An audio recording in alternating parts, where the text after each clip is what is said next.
আমরা কুষ্টিয়া জেলা আল্লাহর দরগা বাজার থেকে কিছু সংখ্যক মানুষ সাজেকের উদ্দেশ্যে আসছিলাম। আল্লাহ সেই জিনিসগুলো পূরণ করাইছে। তো এই মুহূর্তে আমরা সাজেকে আসছি। মানুষ সাজেক কেন আসে সেটা আসলে নিজের চোখে না দেখলে বোঝা যায় না। তারপর আমাদের মাধ্যম দিয়ে কিছু সিনারি আপনাদের দেখার চেষ্টা করবো। দেখেন, সাজেকে আসলে অপরূপ সুন্দর যে নীলাভূমি, যে মেঘের সাথে মানুষ যে খেলা করে সেই জিনিসটা দেখেন, দেখলে বুঝতে পারবেন যে সাদা সাদা মেঘ কিভাবে আকাশের নিচে উড়ে বেড়ায়।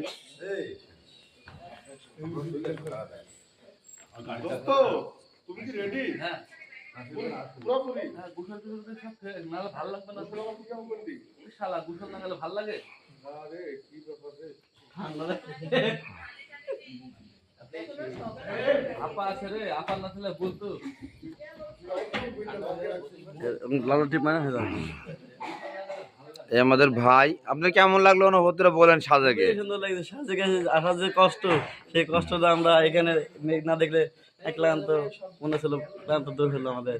আসলে না দেখলেই বলা মুশকিল সাজেকটা কেমন। আমাদের দুই ভাই এরপরে দাঁড়া আছে। রাজীব ভাই, সকালবেলার দৃশ্যটা সাজেক দেখছেন তো? মানে আসলে এগুলা দুর্দিন কখনো মানুষের অনুভূতি বোঝানো যায় না, তাই না?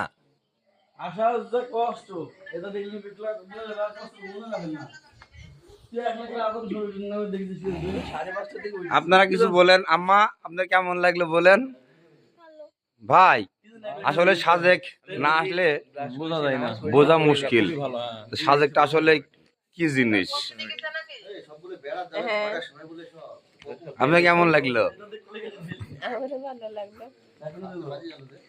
অনেক সুন্দর একটা জায়গা। এই আমাদের বাসস্থান ছিল, এখানে আমরা ইনশাল্লাহ রাত্রে যেমন করছি। অনেক সুন্দর জায়গা। কমলা ভবন না, কমলা